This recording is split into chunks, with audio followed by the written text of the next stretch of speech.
Bueno, espero que estén anotando como hablamos anteriormente, que estén recordando las pistas que les voy dando en cada uno de los videos que vamos escuchando, de las entrevistas. Ahora vamos a seguir escuchando a el programa de Cuéntame tu historia con Isabela Orellana, que le realizó una nota a Sara Yo de Crito.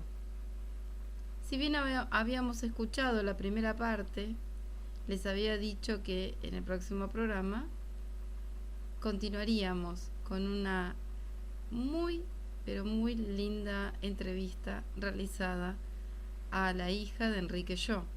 Tuve una hermana que nació con un problema congénito de aorta y bueno, todo lo que tuvieron que hacer para sacarla adelante. Pues otro hermano tuvo un problema ya un poquito más grande y bueno, ambos contaban cómo fue papá con ellas y cómo era papá de tranquilo, de sereno y no quejarse, como mi hermano José María, que tuvo como una encefalitis, no sé qué, algo así, parece que tenía un dolor muy intenso de cabeza y era chiquito, tendría 9, 7 años y papá le decía que ofrezca ese dolor y que él ofrecía que era oración, la oración de la cruz. Hizo un testimonio muy lindo mi hermano José María, la verdad que increíble, pero me imagino que para un padre ver sufrir a un hijo debe ser algo terrible. Y en esa época no había los estudios que hay ahora, porque ahora enseguida encuentran el antibiótico para tal bacteria. Aquí era todo muy peligroso, todo, pero papá siempre eh, tenía fe en la providencia y decía que sea lo que Dios quiera, que sea lo que Dios quiera.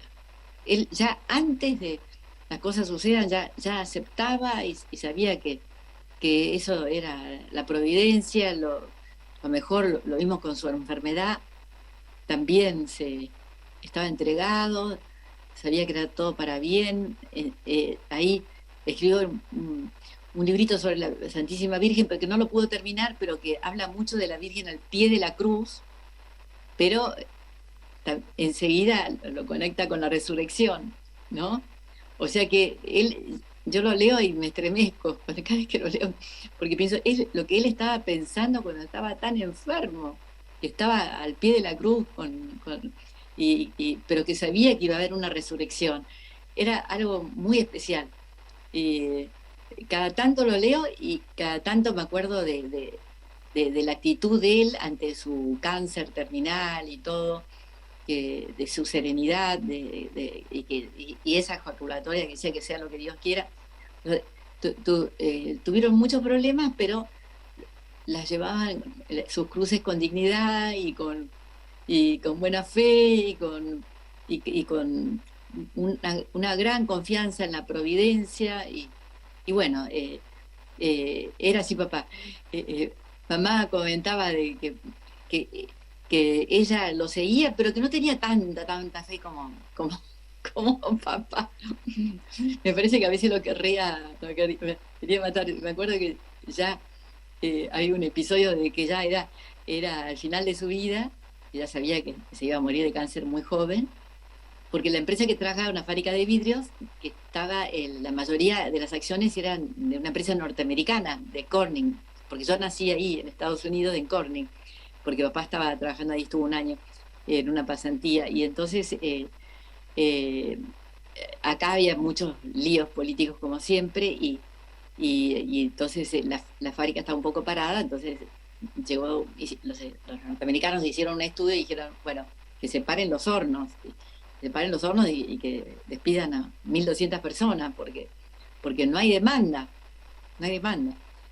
Y entonces ahí papá parece que reaccionó y dijo, si despiden a alguien, yo renuncio. Y mamá, cada vez que contaba eso, se le llenaban, la única vez que la vi que se le llenaban los ojos de lágrimas, pues, yo creo que un poquito de rabia todavía le daba después de 60 años, ¿no? Decía, y él estaba por morirse y me iba a dejar a mí con 9 hijos, sin obra social. Pero él tenía mucha fe. Y efectivamente viajó a Corning, y como se llama, y allí explicó, mire, esta gente es calificada. Ustedes la despiden y la gente se va a otro país, qué sé yo. Y después hay demanda y le demostró todo con las estadísticas, como si esto siempre había habido vaivenes. Y parece que a los 2 meses, que entonces dijo que como que se podían hacer muchas obras de sótanos, de depósitos, aunque no hubiera pedido de los envases de vidrio, y al poco tiempo vino una gaseosa, les encargó las botellitas chiquitas, que en ese momento era un shock, porque nadie tomaba las botellitas chiquitas, como que fue una locura, se puso muy de moda, ¿no? No voy a decir la marca. Entonces, se activó la demanda y la fábrica empezó a funcionar bien. Y bueno, lo felicitaron, porque si esa gente no hubiera estado ahí, no es tan fácil conseguir un vidriero, porque tienen que estudiar química. No sé cómo es el tema, pero no es como, como alguien que trabaje en otros gremios que por ahí en un año ya aprenden, ¿no? Esto es un poquito más complicado, tienen todo un sistema que van subiendo de nivel de a poquito, y son hornos muy peligrosos porque creo que se tiene que fundir el vidrio a 1000 grados, todo eso. Entonces lo felicitaron porque la gente se hubiera ido, era gente que sabía se hubieran dispersado por todos lados, porque hay argentinos por todos lados, yo creo ¿cómo se llama? Así que él ahí, bueno, su esposa no quería aquel día que iba a renunciar, pero ahí ella aceptó dijo, no, yo me daba cuenta, lo contaba 50 años después y todavía sentía ella la emoción de ese momento, pero dijo, bueno, pero si Enrique quería hacer eso, o sea, ella era una buena esposa también, porque ella no estaba nada de acuerdo, que lo despidan, pero que vos quedate en la fábrica. Y cómo se llama, o sea que ella también fue una buena esposa, aunque a veces se lo hubiera querido ahorcar un poquito, decía, porque ella sabía que se iba a quedar viuda, que se iba a quedar con los hijos y que se iba a quedar sin fuente de ingreso. En cambio, si él se moría en esa fábrica, seguía no sé cómo es el tema del aporte jubilatorio y todo eso, iba a quedarse, ella se quedó con una pensión, claro, más protegida. Así que bueno, no sé si te aclara estas anécdotas, pero yo creo que eso fue lo más tremendo que vivió mamá, porque la manera que lo contaba se nota que fue muy fuerte, muy fuerte para ella. Pero ahí se muestra cómo eran como esposos los dos, como familia. Tenían mucha confianza en la providencia. Y, y bueno, y la providencia actuó, se puede decir, porque la fábrica sigue y sigue funcionando muy bien, a pesar que decían que el vidrio se iba a desaparecer porque venía el plástico. Hace poquito el que está en el lugar que estaba mi padre como gerente, vendría a ser, me mandó unas fotos que en la entrada ahora no hay tanta gente como antes, en ese momento había 4000 personas, 2000 a la mañana y 2000 a la tarde, una fábrica muy, muy grande. El que está ahora, que es una persona buenísima, y que nos ha invitado a la familia, porque pasó por varias manos esa fábrica después, que fueron los de la norteamericana. Y, esta persona nos mandó fotos de que hay una vitrina con cosas, con los libros de papá, y se puso una corbata que no era de mi papá, pero bueno, era de la época de mi papá, y un reloj. Dice que la gente muchas veces se persigna al entrar a la fábrica.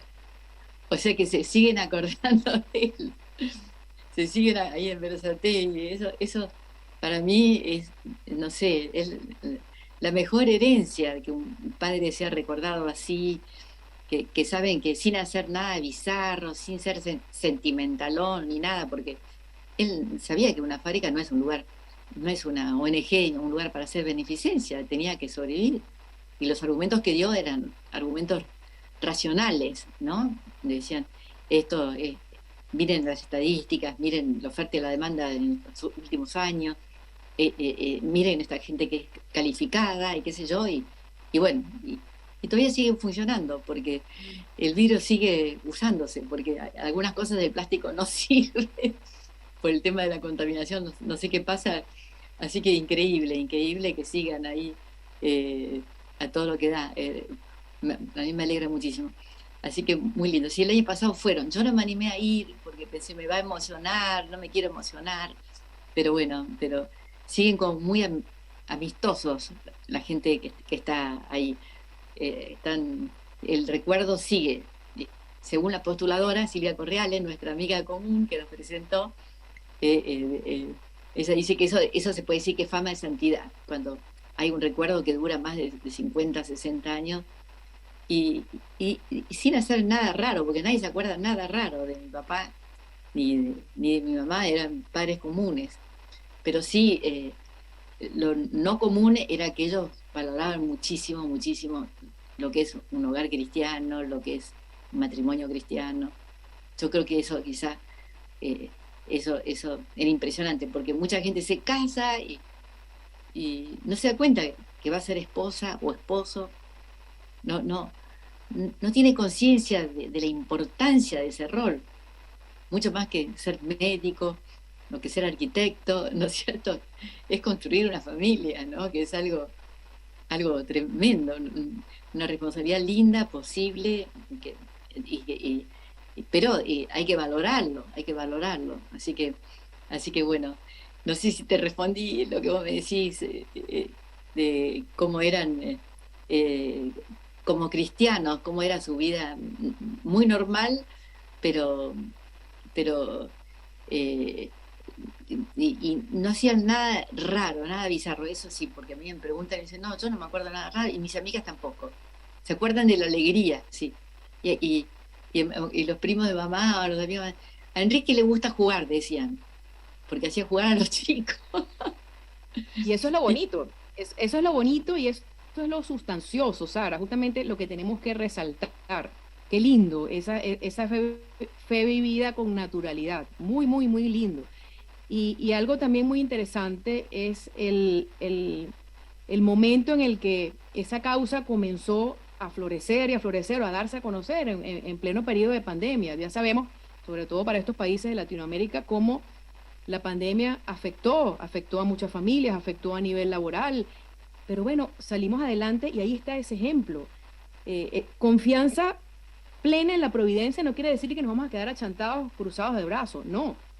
Es confiar también en uno mismo, en lo que Dios hace a través de cada uno de nosotros, en la inteligencia que Él nos da para materializar las cosas, en los caminos que Él nos muestra. Él estaba claro en lo que tenía que hacer, ¿no? Y da mucho gusto cuando uno ve esas entrevistas de los nietos, de los empleados que estaban bajo su supervisión en aquel momento, y cómo cuentan esas historias, cómo han salido adelante. Lo importante es que Enrique Shaw trascendió como familia. Cuando uno ve ese familiote, cuando uno los ve a ustedes en esos, bueno, celebrando los cumpleaños todos juntos, aquel pocotón de nietos, eso es hermoso. Y eso es lo que tenemos que resaltar. Y es una inspiración también para aquellas personas que en este momento estén pasando por alguna dificultad laboral. Pues bueno, pídanle a don Enrique Shaw, él es venerable. Pídanle para ver si también pues él intercede por ese milagro que se anhela. Y yo creo que de eso se trata este asunto, ¿no? Y ya que nombraste a la postuladora, pues sí, cuando yo conocí esa causa, verdaderamente no fue algo que se limitó a una lectura, sino que realmente en ese momento eso me abrazó. Me sentí identificada absolutamente con todo el proceso, desde la forma como vivimos aquí en casa, como mi esposo lleva las cosas, también yo misma, o sea, hasta con Cecilia, fue una cosa muy linda, ¿no? Evidentemente tenemos que entender que nuestros santos y beatos son intercesores, y vamos a explicarles un poquito a las personas que se han conectado, porque eso es un proceso largo.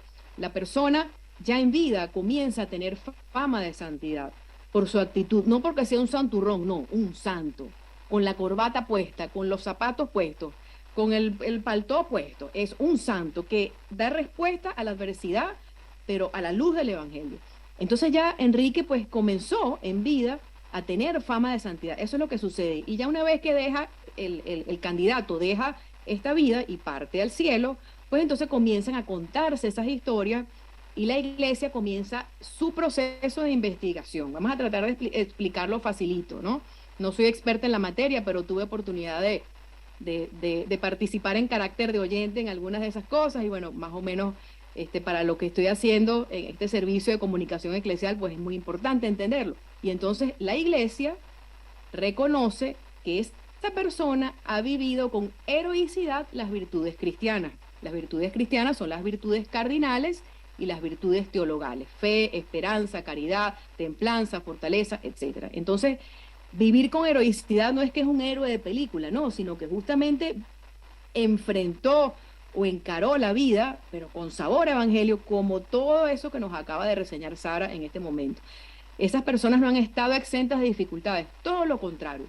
Entonces, una vez que la iglesia reconoce que la persona ha vivido con heroicidad las virtudes cristianas, se le declara públicamente de manera oficial como venerable. En este momento, Enrique Shaw es venerable, ¿no? Y su causa está en proceso. Ya el segundo paso es la beatificación, que esperamos pues que sea pronto y que vivamos todos juntos ese momento, porque de verdad es muy lindo. La idea de todo esto es acercar a las personas a Dios. Entonces, bueno, ya hablamos de ese día a día. Recuerdo que una vez contaste o lo leí por ahí que tu papá llegaba siempre silbando y eso es muy lindo y a mí me gustó mucho también eso porque me sentí muy identificada. Llegar, entonces cuando llega el papá y abre la puerta y que salen los hijos a abrazar, eso es muy lindo. Eso es hacer, bueno, eso es ser iglesia doméstica. Bueno, tantas cosas que tú tendrás por contar. Pero ahora vamos a esa parte de vida contemplativa, de oración. Yo como laica me hice mucho esas preguntas y cuando conocí la vida de don Enrique, entendí que también mi día a día puede ser una contemplación. Es decir, si estoy cocinando o si estoy trabajando, si estoy estudiando, pues ahí también yo puedo convertir ese trabajo diario en un momento para encontrarme con Dios. Eso no quiere decir que me vaya a ausentar de la vida sacramental, no, la Eucaristía es muy importante, la confesión es muy importante. Recibir la Eucaristía tantas veces como sea necesario en la semana, porque nos fortalece, ¿no? Pero más allá de eso, en el día a día también hay una especie de contemplación y oración. Y me gusta mucho cuando veo esas fotos de Enrique retirado en un arbolito, escribiendo, o cuando lo veo en la playa con todos ustedes. Cuéntanos un poquito cómo era su vida de oración. ¿Para qué? Para que todas las personas que nos estén escuchando se animen, o aquellas personas que a lo mejor tengan una caída en la fe, porque a todos nos pasa, todos tenemos crisis de fe en algún momento. Bueno, escuchando este testimonio se aviven y por qué no, pues imiten todo eso, ¿no? ¿Cómo era el día a día de oración de tus papás con ustedes? Cuéntanos eso. Sí, lo que más percibo como algo fuerte y que lo diferenciaba de otras personas así, sin hacer nada raro, era que él tenía como una gran autoestima. Al estar cerca de Dios, que sea lo que Dios quiera, él estaba seguro que estaba haciendo algo bien, por supuesto que la perfección no es humana y todo. Yo a veces noto tanta gente desanimada, que pierde su tiempo, que no tiene autoestima y están lejos de Dios. Porque si Dios le dio un minuto de vida, ese minuto tiene que ser intensamente vivido. Yo no me acuerdo bien, pero él hablaba del deber de Estado. En ese momento, creo que está en el catecismo, no en el grandote que tenemos que tener ahora, que da pereza de abrirlo, sino uno chiquito que tenía cuando estaba en el colegio. Hablaban de la oración que estaba dividida se podía decir, en la oración mental, la oración, no me acuerdo bien, la oración comunitaria, los sacramentos, por supuesto, que son el pilar de la gracia, de lo esencial que nos alimentan. Y también hablaba de la oración de la cruz, que es la del dolor, la de la mortificación, que también, y también hablaba de la oración del deber de Estado, que ahí mencionaba a Santa Teresa, que entre las cacerolas, no sé qué cosa, ella, no me acuerdo cómo era el refrán, porque era muy graciosa la manera de hablar de ella, y él tenía plena conciencia que cada minuto era algo importante, y lo disfrutaba. Yo noto mucha gente como que no sabe, para qué está, no le importa, no tiene tanto sentido de la vida, eh, como desorientados, como que tampoco se autovaloran. No, no, me voy a dar un placer y se va y se emborracha, no, estoy hablando pavadas, pero eso no es cuidarse, no es cuidar cada minuto de su vida. Eh, él valoraba todo mucho, mucho, tenía una gran intensidad por cada minuto, cada hora, lo vivía plenamente, eso es muy lindo, muy lindo. No es que dejaba pasar el tiempo y todo eso, sino que sabía que ese tiempo era un regalo que lo tenía que usar bien, no sé si. Entonces, la vida contemplativa de mi papá era un poco activa. Creo que a la postuladora le preguntaron que mi papá era muy activo, todas las cosas que hacía, pero qué pasaba con la vida contemplativa. Entonces, eh, él rezaba a la noche, mi hermano este que tuvo el problema de encefalitis, tenía dolores, a veces tenía mucho dolor de cabeza, entonces dice que no podía dormir y que lo veía papá a la noche con la luz prendida que estaba estudiando. Así que capaz que él se daba su tiempo antes de- del desayuno para leer algo, siempre estaba con algún libro. Siempre llevaba el Evangelio, que en ese momento había unos evangelios que no tenían después nunca más los volví a ver, que no tenían las epístolas ni los hechos de los apóstoles, entonces eran finitos. Como, siempre tenía una cruz, el rosario y un evangelio en el bolsillo. Cuando él podía lo abría, que yo. Y, y yo después una vez pregunté, no, ahora los evangelios vienen todos juntos, el Nuevo Testamento y el Viejo Testamento. Pero yo le digo, cuando yo era chica había uno que era los evangelios, sí, porque es más finito para llevar en un bolsillo de un traje de hombre. O sea que él siempre estaba cualquier momento, y a ver los amigos que dicen que metía la mano en el bolsillo, estoy segura que estaba rezaba una de María con el rosario que tenía en el bolsillo. Y siempre se lo sacaba y lo guardaba en la mesita de luz, todo eso. Qué grato escuchar siempre de la voz de la hija de Enrique, las historias vividas de su padre, ¿verdad? Les recuerdo que el 27 de agosto se va a realizar una misa en la Basílica Nuestra Señora del Pilar. La misa será presidida por el arzobispo de Buenos Aires, Monseñor Jorge García Cuerva, y concelebrada por los miembros del tribunal canónico que determinó su traslado. Luego de la celebración, los restos de Enrique Yo serán llevados a los pies de la Virgen de Luján, donde el venerable solía rezar. El traslado estará a cargo del párroco padre Gastón Lorenzo y del padre Juan Miguel Yo, uno de los 9 hijos de Enrique. Como dato, para que ustedes lo tengan y puedan comprender por qué se trasladan los restos, la Iglesia Católica autorizó el traslado de los restos del cementerio de la Recoleta a la Basílica del Pilar, porque era el lugar que Enrique frecuentaba diariamente. Esto se realiza para facilitar la devoción de los fieles y para difundir su testimonio de vida. El 24 de abril, como ustedes ya saben, de 2021, el Papa Francisco autorizó la publicación del decreto de las virtudes heroicas por el cual se designó a Enrique Yo venerable siervo de Dios. Actualmente, el Dicasterio de la Causa de los Santos está estudiando un presunto milagro atribuido a su intercesión. Tomen nota, 27 de agosto a las 19 horas. La misa se va a realizar en la Basílica Nuestra Señora del Pilar. También va a ser transmitido en vivo y en directo por youtube.com/Basílica Nuestra Señora del Pilar. ¿Dónde queda la basílica? Queda en Junín 1898, de Capital Federal.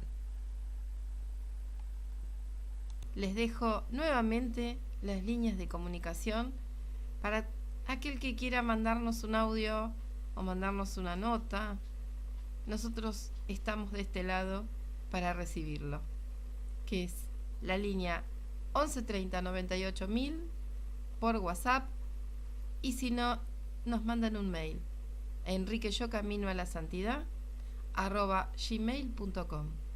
No se olviden, la página de Enrique es www.enriqueyo.com, y si pueden entrar en YouTube y colocarle likes, me gusta a los programas de Enrique Yo Camino a la Santidad para que podamos seguir teniendo más posibilidades de que más personas escuchen y conozcan la vida de Enrique. Nos encontramos la próxima semana.